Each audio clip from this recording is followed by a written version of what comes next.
guys, naayos ko na ang bulaklak guys. Ayan ang banda, ayan, naayos ko na sila. Ayan si Katlia, ayan, ito si Katlia, si Katlia,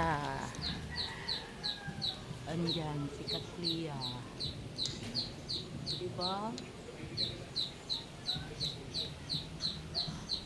Ayos sila guys. Ito ang iba, dito ko nilagay ang ibang banda kasi wala na talagang malagyan guys. Ang dami ko na palang banda guys, maliit pa ngayon kasi namamatay yung puno niya.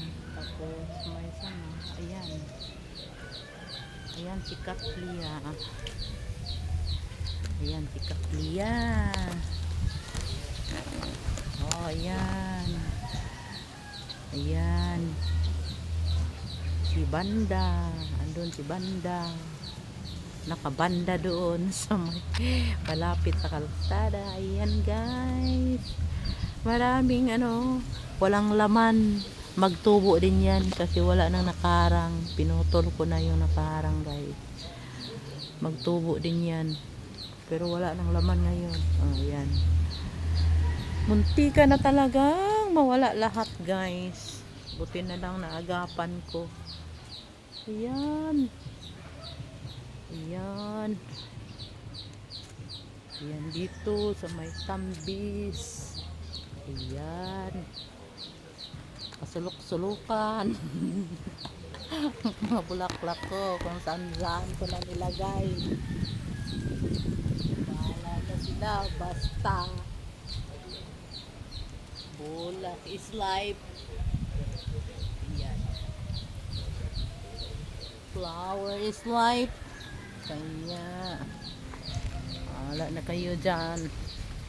Ayan, ayan, ayan, kahit mainit, hala, tingnan mo mukha ko guys, diba pulang pula kasi mainit ang oh ayan, naapakan itong gwardya ko. Ayan, kasing pink nito ang mukha ko guys kasi mainit masyado. Tingnan mo, bunganga ko hindi pa nabunot ang ipin. Ayan, kaya inayos ko guys, baka mabunutan ako ng ipin, matagal-tagal hindi makaayos dito, kaya ayun, inayos ko na. Ayan, thanks God, naagapan ko sila guys, kung wala, ubos lahat. Ayan, ayan si Manok, ayan, gusto niyo ng paasim ang buhay niyo? Ayan, may iba tayo pang paasim.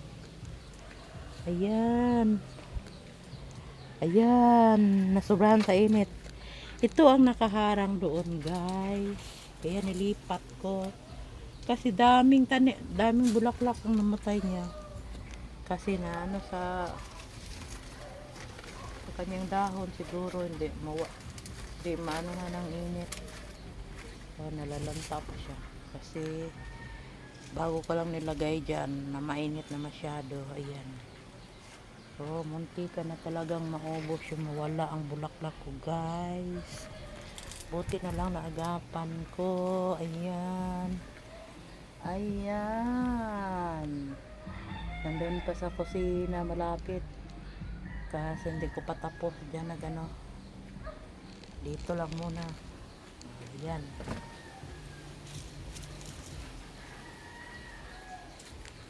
ay may na yan, kunin ko mamaya. Ayan, tingnan mo mukha ko, pulang pula. Bye guys, thanks for watching.